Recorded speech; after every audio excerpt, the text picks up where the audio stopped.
Ya, ada seorang perusak Islam kalau saya bilang ya, bapaknya janda itu kan, dia bilang ini ada uang 50 juta, tunjukkan kepada saya dari Al-Quran atau dalam hadis yang menunjukkan larangan untuk mengucapkan selamat Natal.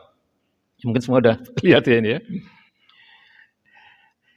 Jadi ini orang bodoh, cara berdalil itu tidak seperti itu. Jadi ketika saya ditanya begitu oleh saudara saya bilang, kalau orang yang ada di depan saya akan bilang begini, di Quran juga nggak ada larangan menikah dengan babi. Saya bilang, ya maaf mungkin agak terlalu kasar ya. Yang ada larangan memakan babi, tapi kalau larangan menikah dengan babi nggak ada. Apa artinya kemudian manusia boleh menikah? Kalau boleh silakan, saya bilang. Nah, jadi cara berdalil, kalau mau mengerti cara berdalil, ya orang harus belajar usul fikih. Kalau kita kan tahunya mateng ya dari para ulama, ini hukumnya ini hukumnya ini, kan begitu kan. Tapi kalau kita belajar usul fikih, kita akan tahu mengapa suatu perintah itu sampai kepada wajib. Kemudian mengapa ada perintah yang hanya sampai kepada sunnah. Mengapa ada larangan yang bersifat sampai kepada haram. Tapi ada juga larangan yang sifatnya hanya sampai makruh. Nah ini kalau ingin memahami bagaimana metodologi untuk menghasilkan hukum-hukum seperti ini orang harus belajar usul fikih. Ya, ilmu yang jarang diminati oleh umat Islam. Tapi ini ilmu sangat sangat penting sekali sebenarnya.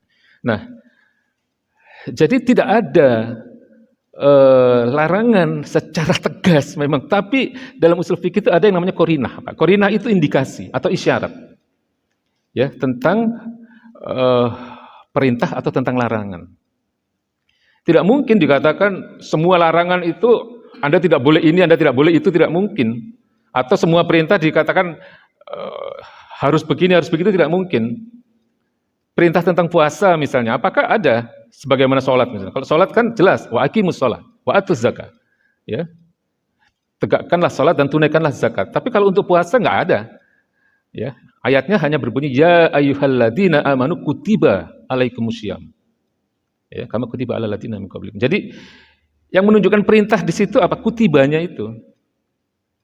Ya, jadi kalau ada kata yang menunjukkan perintah dan di situ ada kata kataba, kutiba, itu perintahnya bersifat mutlak. Kayak tulisan yang ada di jam kita. Inna salata kanat alal mu'minina kitaban mauquta. Itu yang menunjukkan perintah salat kitabannya. Itu bukan kata perintah itu, tapi itu kata benda, ya. Kalau dalam bahasa dalam nahwu saraf itu isim masdar namanya, bukan fi'il amr. Jadi bukan kata perintah. Tapi sebuah perintah yang ditunjukkan dengan isim masdar, ya, itu sebuah perintah yang justru penekanannya lebih kuat daripada kata perintah. Nah ini kan mohon maaf ya harus belajar gitu loh untuk memahami hal yang seperti ini.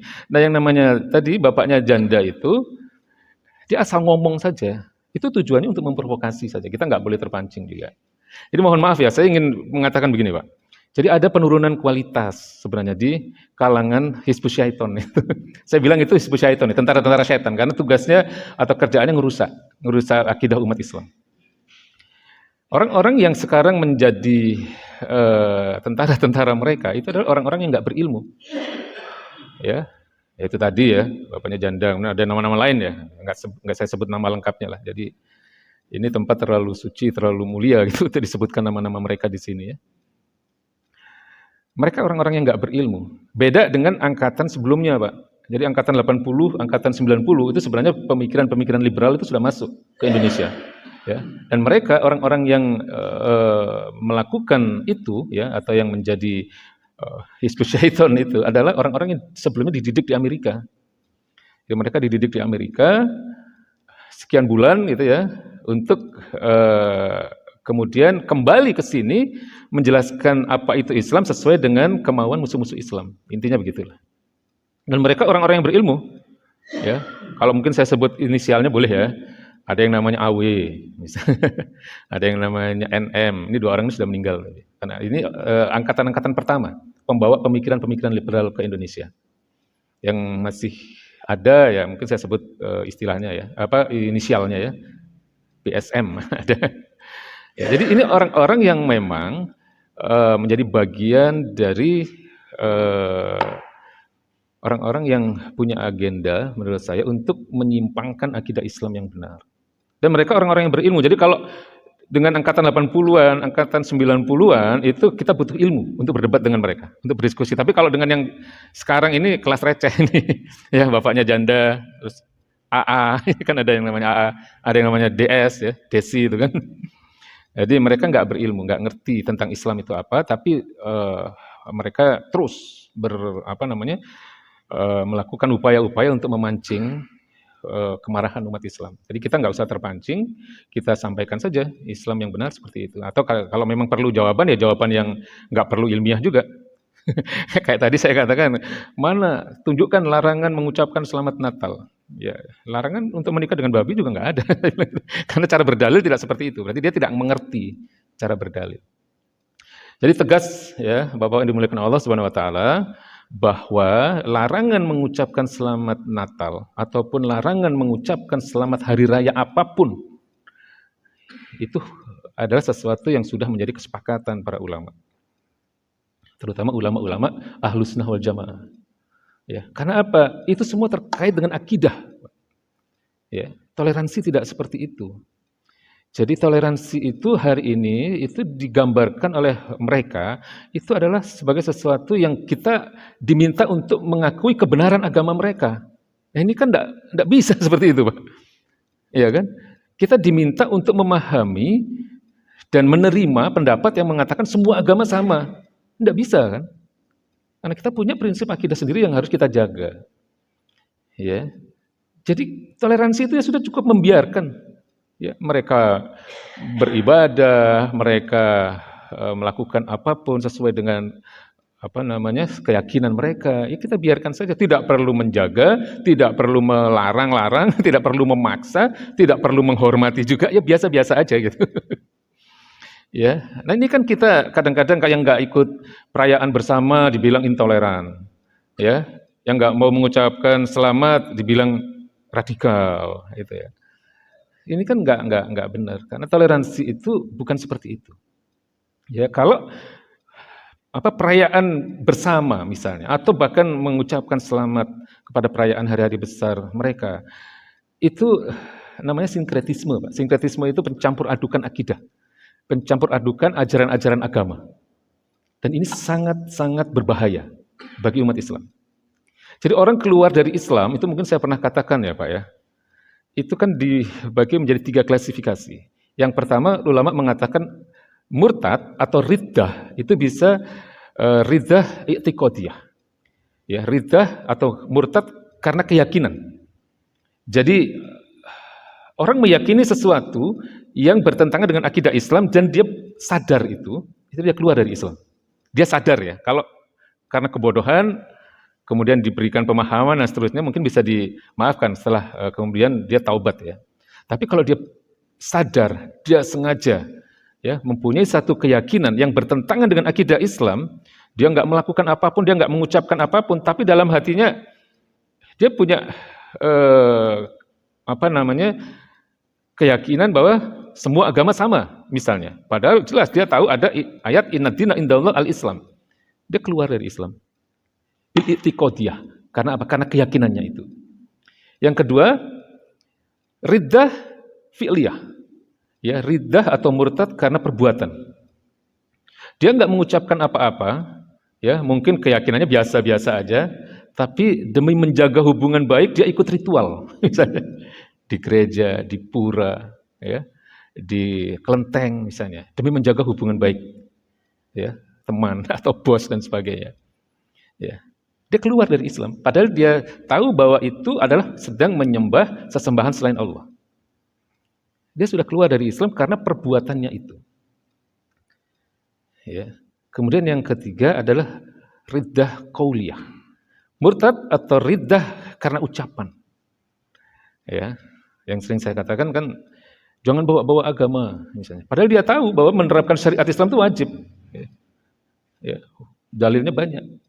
Ya, tapi karena jabatannya, karena menjaga hubungan dengan atasan, karena materi dan seterusnya, dia mengucapkan itu. Ya, syariat Islam sudah tidak sesuai dengan zaman misalnya dan seterusnya. Ya, jadi hati-hati. Orang keluar dari Islam itu tidak harus kemudian dia menyatakan keluar, kemudian pindah agama, tidak. Ya, seperti ada seorang nenek yang usia 70 tahun itu kan dari Islam pindah ke Hindu, itu dia melakukan upacara ritual pindah agama. Ya, mungkin sebelum itu dia sudah keluar dari Islam, ya, secara i'tiqadiyah, secara keyakinan gitu. Tapi baru resmi ketika ada upacaranya itu. Ya, jadi ini yang kita harus hati-hati, Pak.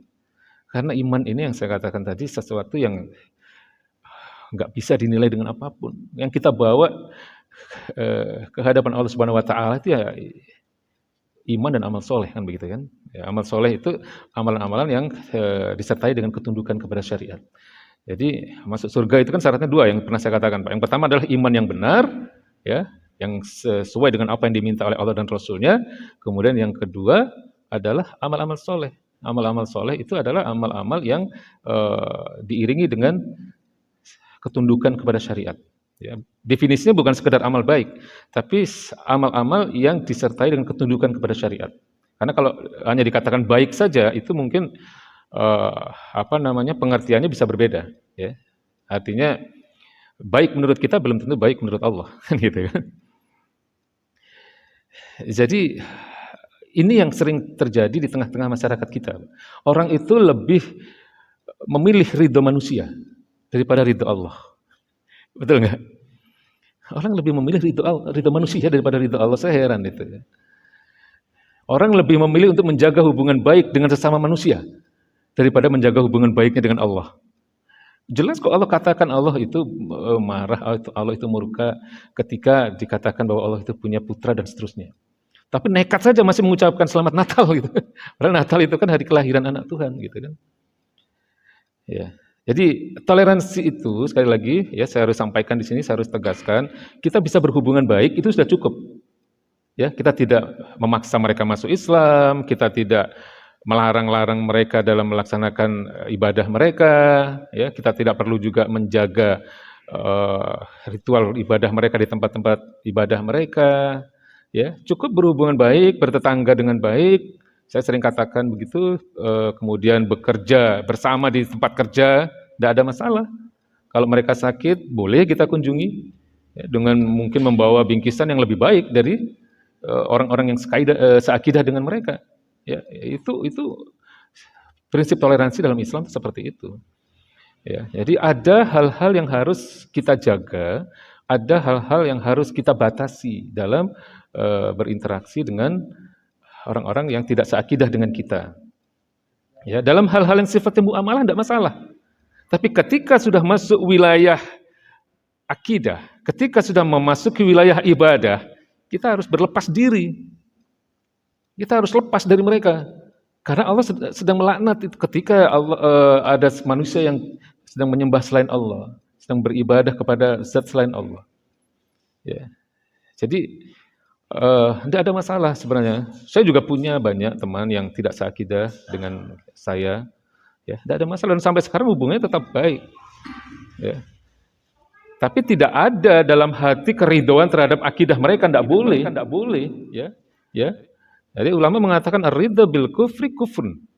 Ya, ridho terhadap kekufuran itu kekufuran. Ar-ridha bi maksiyah maksiat. Ridho terhadap kemaksiatan itu maksiat. Ya. Jadi yang nanti akan diminta pertanggungjawaban oleh Allah Subhanahu wa taala itu bukan hanya anggota badan kita yang zahir saja, Pak. Bukan hanya mata, bukan hanya tangan, kaki, mulut, tidak. Hati ini kan juga akan diminta nanti pertanggungjawabannya. Inna sam'a wal basar wal fu'ada. Ya, inna sam'a wal basar wal fu'ada kullu ulaika kana anhu mas'ula. Sesungguhnya pendengaran, penglihatan dan hati ini semua akan diminta pertanggungjawabannya di hadapan Allah Subhanahu wa taala. Mas'ula, akan ditanya nanti. Jadi kalau kita ridho terhadap hal-hal yang tidak diridhoi oleh Allah, ini akan berbahaya. Bagaimana pertanggungjawaban kita gitu. Ya. Khususnya dalam hal yang terkait dengan akidah ini, betapa Allah itu marah ketika Allah itu diduakan, Allah dikatakan punya anak, ketika ada yang menyembah selain Allah, itu nggak ada kompromi di situ. Artinya ketika dia mati dengan membawa keimanan yang seperti itu, ya jelas dia tidak ada hak untuk menempati surganya atau jannahnya Allah Subhanahu wa taala. Innal ladzina kafaru min ahlil kitabi wal musyrikina fi nari jahannam khalidina fiha. Ulaika hum syarrul bariyah. Ya. Jadi bahkan dikatakan Allah itu adalah seburuk-buruk makhluk karena akal mereka tidak digunakan untuk mengimani Allah Subhanahu wa taala dan mereka tidak punya rasa takut terhadap ancaman-ancaman Allah Subhanahu wa taala. Ya, jadi saya kira itu ya tentang iman kepada kitab Allah, di mana ditegaskan ya oleh Allah Subhanahu wa taala bahwa keimanan kita kepada Al-Qur'anul Karim itu sifatnya adalah mutlak ya. Baik secara akliyah, secara nakliyah itu menjadi sumber dalil atau menjadi landasan bagi kita untuk mengimani Al-Qur'anul Karim, yang termasuk juga bagaimana kita mengimani kebenaran isinya, ya, kebenaran Al-Qur'anul Karim yang akan terus dijaga oleh Allah Subhanahu wa taala sampai akhir zaman nanti. Ya, inna nahnu nazzalna dzikra wa inna lahu lahafizun. Sementara untuk kitab-kitab yang lain, Allah Subhanahu wa taala memang tidak menjanjikan untuk memelihara, untuk menjaga keasliannya. Hanya saja di dalam kitab-kitab sebelumnya banyak dikabarkan tentang akan adanya nabi akhir zaman yang bernama Ahmad atau bernama Muhammad. Ya. Namun kemudian banyak pengikut Nabi Musa, pengikut Nabi Isa yang merubah ya, isi dari Taurat ataupun Injil itu sesuai dengan selera mereka. Ya, karena mereka tidak menghendaki atau mereka tidak menyukai, tidak terima ketika yang menjadi nabi akhir zaman bukanlah dari golongan mereka. Ya, dan yang mengabarkan ini semua Allah Subhanahu wa taala dalam ayat-ayatnya yang ada dalam Al-Qur'anul Karim. Ya, saya kira itu yang bisa saya sampaikan tentang topik ini. Dah hampir masuk Isya ya, Pak. Jadi ini sebagaimana yang saya sampaikan tadi, untuk mengimani Al-Qur'an kita sudah sering sampaikan sejak awal bahwa bisa menggunakan dalil akli, bisa menggunakan dalil nakli. Dalil aklinya mudah sekali ya, bahwa Al-Qur'an adalah kitab yang turun dari Allah Subhanahu wa taala, yaitu dari sisi di sini dikatakan dari sisi ketinggian bahasa. Ya, jadi kalau orang yang paham bahasa Arab akan tahu Pak bahwa bahasa Al-Qur'an itu sangat-sangat berbeda dengan bahasa sehari-hari. Bahkan sangat-sangat berbeda dengan bahasanya baginda Nabi sendiri. Makanya bahasa hadis dengan bahasa Qur'an itu beda. Kalau bahasa hadis meskipun ada hadis-hadis yang menggunakan bahasa-bahasa yang indah ya, tapi lebih banyak bahasa-bahasa dalam hadis itu bahasa sehari-hari. Sehingga hadis itu kan kalau dibaca dengan menggunakan lagu itu agak beda. Tapi kalau Quran itu enak banget gitu kan, karena memang hadis itu ada untuk dibaca bukan untuk dilagukan. Ya, tapi kalau Al-Quran memang kita disunahkan untuk membaca dengan diindah-indahkan lagunya, ya, dengan lagu-lagu yang indah. Artinya lagu yang memang sudah disepakati para ulama ya, bukan lagu tertentu. Gitu. Ya, jadi secara akliyah Quran jelas, ya, dari ketinggian bahasanya. Kemudian secara nakliyah jelas ya, karena dia adalah sumber dalil. Nah, tapi untuk kitab-kitab selain Quran itu di dalam mengimani keberadaannya, ya, bahwa kitab-kitab itu pernah ada, ya hanya dengan menggunakan dalil nakli, tidak dengan akliyah, tidak dengan dalil akli, karena memang dari keasliannya sudah tidak ada, tidak bisa ditemukan lagi keaslian kitab-kitab sebelum Al-Quran. Ya, lalu mengapa kita harus mengimani kitab-kitab itu? Mengapa kita harus mengimani kitab-kitab sebelum Al-Quran? Karena Al-Quran mengabarkan, begitu. Kita menukil dari Al-Quran. Nah, ini yang disebut dengan dalil nakli. Ya, tidak secara akliyah tapi secara nakliyah di dalam mengimani keberadaan kitab-kitab sebelum Al-Qur'anul Karim. Jadi itu inti dari apa yang kita baca tadi. Ya, jadi saya ulangi, untuk kitab sebelum Al-Qur'an hanya dengan dalil nakli karena itu dikabarkan oleh Al-Qur'an. Ya, tapi untuk Al-Qur'an kita bisa memastikan dengan dalil akli ataupun dalil nakli bahwa Al-Qur'an adalah benar kitab yang turun dari Allah Subhanahu wa taala.